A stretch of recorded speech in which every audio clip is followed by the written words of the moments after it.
My parents left me out of Thanksgiving again, but I had already organized an extravagant holiday with 23 guests. When they later saw the photos, reality finally struck them. I had purchased a villa on the French Riviera, a fact they never knew. Their message arrived just as I was finishing my preparations. "Honey, your father and I think it's better if you skip Thanksgiving this year. We want a quiet celebration with Nancy and her family. You understand, right?" I stared at the text with a familiar, bitter smile. Of course they expected me to stay away. Nancy, my younger sister with her perfect husband and twins, always took priority. My name is Aloan. I'm 33, and I grew up accepting that I was the family's afterthought. The favoritism began early and never changed.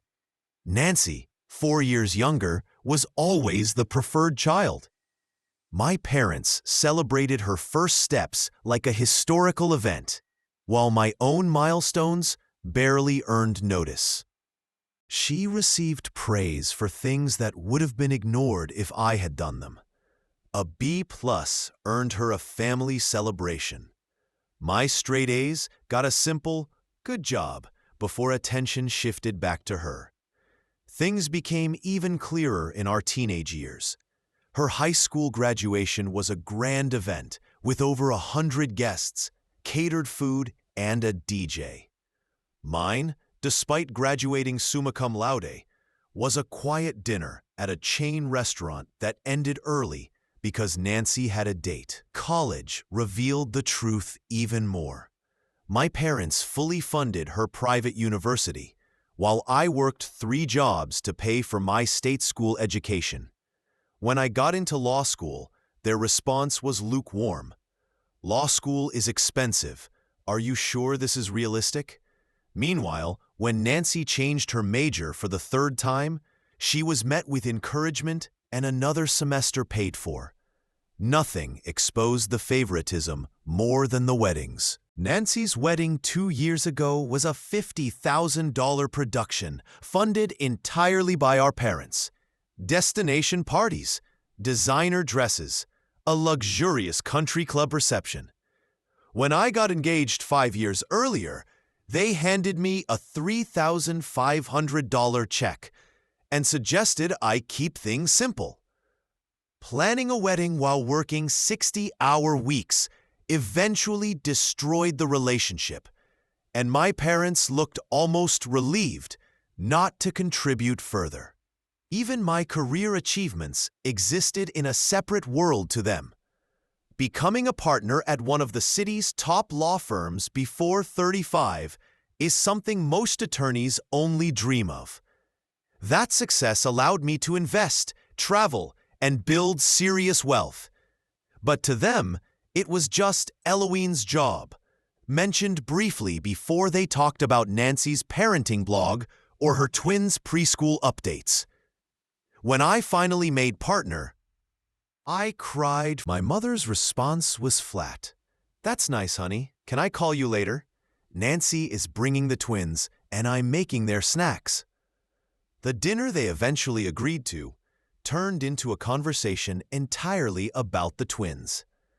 Even as I tried to explain the importance of partnership, financially and professionally, my mother cut me off to tell a story about one of them. I sat there smiling politely, my partnership papers still untouched in my briefcase. So when I typed my reply, "Sure, Mom, have a wonderful time," my hands didn't shake.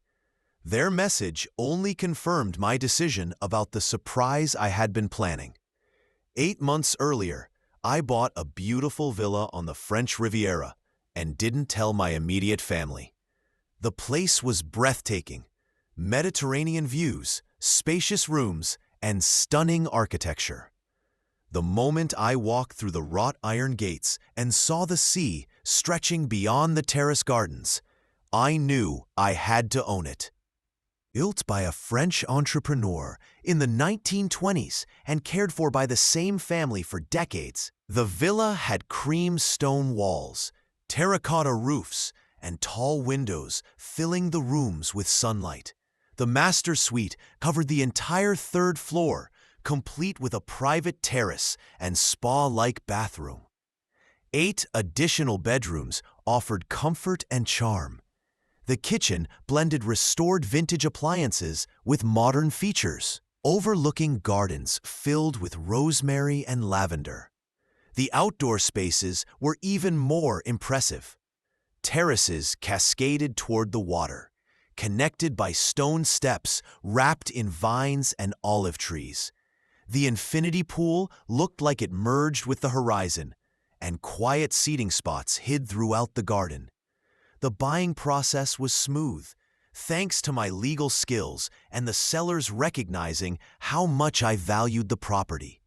Within 6 weeks, the villa was mine, funded by my partnership bonus and investment gains, leaving me with a manageable mortgage. It wasn't just a vacation property. It represented independence, the place where I could create the memories I had long wanted. While my parents remained unaware, I stayed close to our extended family. Aunt Celeste taught me baking because my mother was too busy with Nancy's activities. Uncle Paragon attended my law school graduation after my parents chose Nancy's baby shower instead. My cousins remembered my milestones and celebrated my achievements. They always cared, something my parents rarely did. These relatives already knew about my career, promotions, and investments. So when I mentioned hosting Thanksgiving at the villa, they were thrilled. Over the years, as my parents' preference for Nancy grew stronger, my bonds with aunts, uncles, and cousins deepened. They saw the dynamics clearly and often made an effort to give me the attention my parents withheld. Aunt Celeste had practically become a role model, teaching me to cook during weekends that turned into cherished memories. Uncle Paragon became a supportive figure, driving hours to attend my graduation and taking me to a celebratory dinner afterward. My cousins became like the siblings I wished I had, asking about my cases, celebrating my victories, and offering comfort when work was overwhelming. When I shared the villa photos in our family group chat, the reaction was instant and genuine. "You bought a house in France?" my cousin Alara wrote. I replied, "Not just a house," and sent more pictures, showing a villa big enough for everyone. The excitement was contagious. Heart emojis, congratulations, enthusiastic plans to visit. That was when the idea of a Thanksgiving gathering took shape. Why not celebrate with the people who truly valued me? Once I suggested hosting Thanksgiving there, the entire group lit up.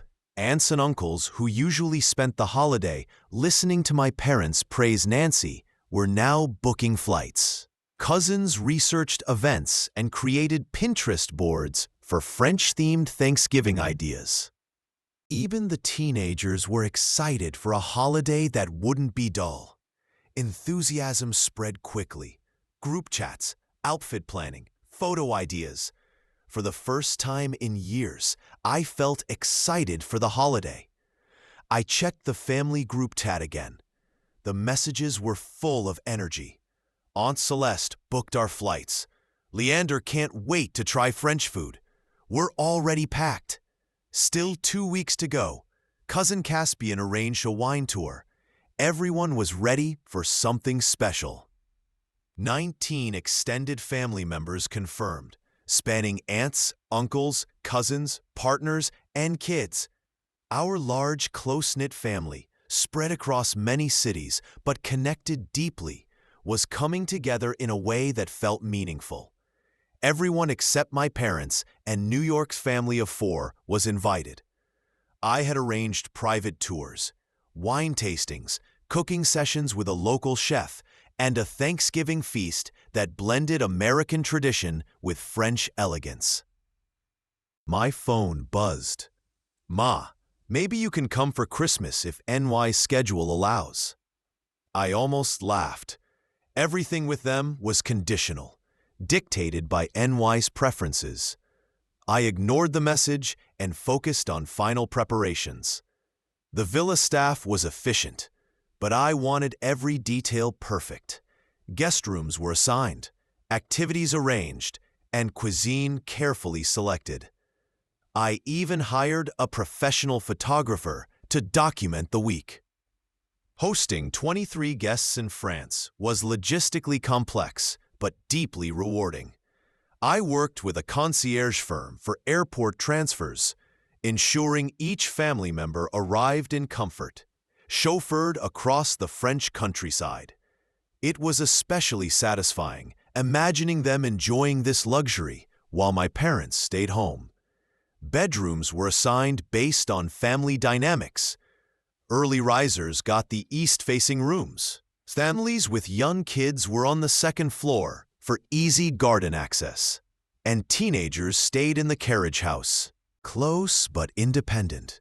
Extra staff included Chef Antoine, experienced in French and American cuisine, additional housekeepers, and a bilingual activities coordinator.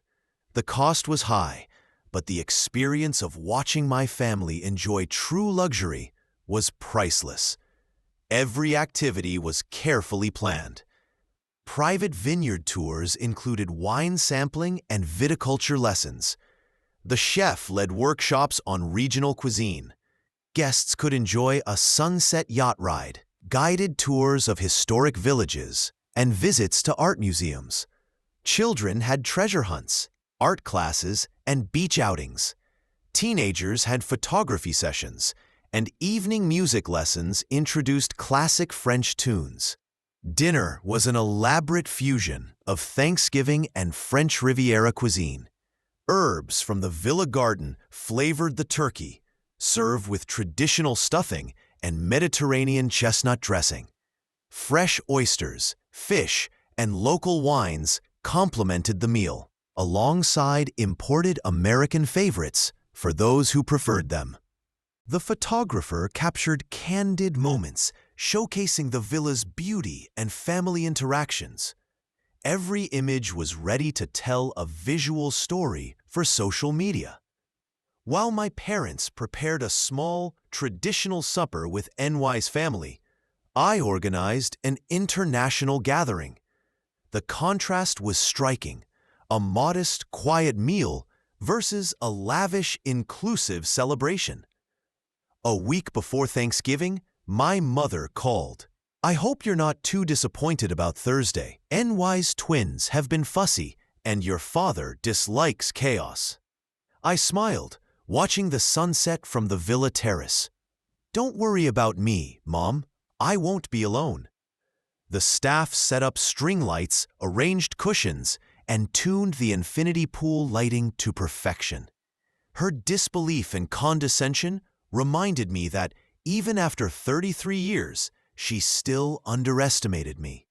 As I finished the call, Aunt Celeste and Uncle Leander arrived early to assist. Their delight warmed me in a way the Mediterranean sun couldn't. They were amazed, realizing my parents had no idea what they were missing.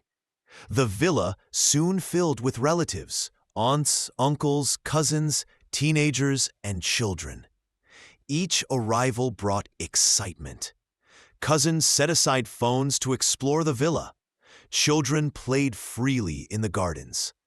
The New York contingent arrived as a small group, planning activities excitedly. Even my great-aunt Landra, 83, joined her first international trip in 17 years. Everyone blended seamlessly. Despite differences in travel experience and city background, conversations spanned generations. Teenagers connected while engaging with adults. Kids found playmates and surrogate mentors. Adults collaborated in the kitchen and with activities. Elders shared stories from comfortable seats. Unlike usual family gatherings dominated by NY's children, this environment was inclusive, natural, and joyful. The night before Thanksgiving, the family gathered on the patio for a welcome dinner.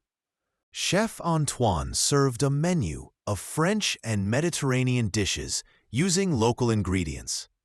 The ambiance, candlelight, and string lights created a warm, inclusive atmosphere. I proposed a toast to family, those who chose to love and support me. 23 glasses rose in unison, symbolizing unity, gratitude, and the joy of togetherness. This was real family, supportive, inclusive, and authentic. Thanksgiving morning was vibrant.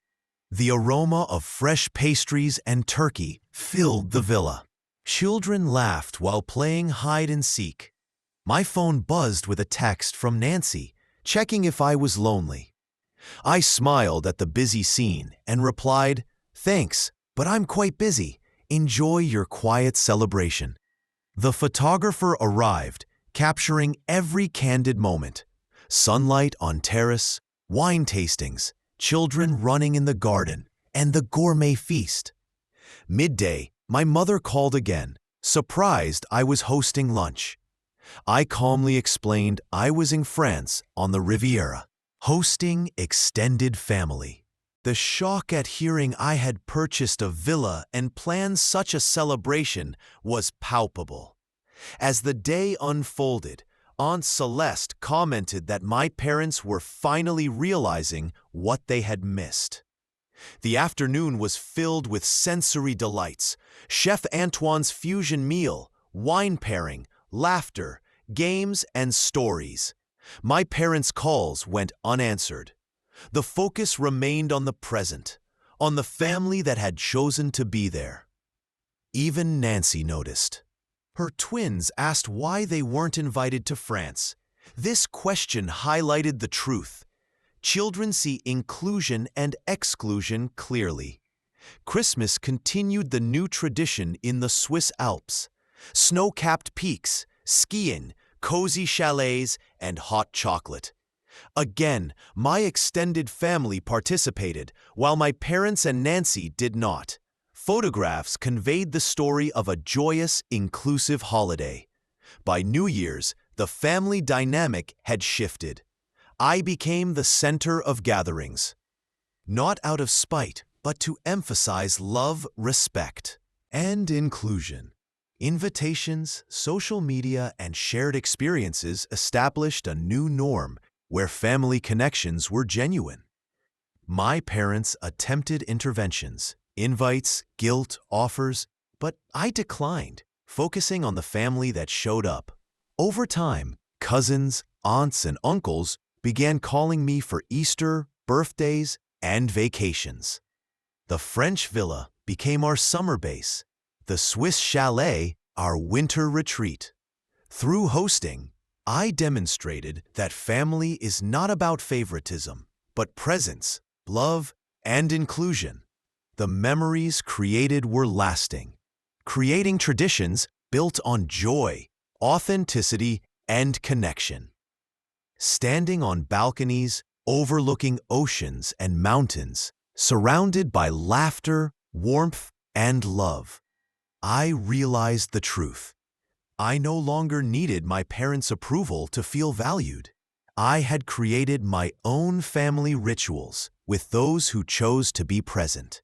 Thanksgiving, Christmas, and New Year's were no longer about exclusion. They were about celebrating together in breathtaking locations with those who truly mattered. This new approach shifted family dynamics permanently. Inclusion, respect, and genuine love replaced favoritism and control. And for the first time in my life, I felt fully embraced, appreciated, and central, not overlooked or forgotten. They were amazed, realizing my parents had no idea what they were missing. The villa soon filled with relatives, aunts, uncles, cousins, teenagers, and children. Each arrival brought excitement. Cousins set aside phones to explore the villa. Children played freely in the gardens. The New York contingent arrived as a small group, planning activities excitedly. Even my great-aunt Landra, 83, joined her first international trip in 17 years. Everyone blended seamlessly. Despite differences in travel experience and city background, conversations spanned generations. Teenagers connected while engaging with adults. Kids found playmates and surrogate mentors. Adults collaborated in the kitchen and with activities. Elders shared stories from comfortable seats. Unlike usual family gatherings dominated by NY's children, this environment was inclusive, natural, and joyful. The night before Thanksgiving, the family gathered on the patio for a welcome dinner. Chef Antoine served a menu of French and Mediterranean dishes using local ingredients. The ambiance, candlelight, and string lights created a warm, inclusive atmosphere. I proposed the toast to family, those who chose to love and support me. 23 glasses rose in unison, symbolizing unity, gratitude, and the joy of togetherness. This was real family, supportive, inclusive, and authentic. Thanksgiving morning was vibrant. The aroma of fresh pastries and turkey filled the villa. Children laughed while playing hide and seek. My phone buzzed with a text from Nancy, checking if I was lonely. I smiled at the busy scene and replied, "Thanks, but I'm quite busy. Enjoy your quiet celebration." The photographer arrived, capturing every candid moment. Sunlight on terrace, wine tastings, children running in the garden, and the gourmet feast. Midday, my mother called again, surprised I was hosting lunch. I calmly explained I was in France on the Riviera, hosting extended family.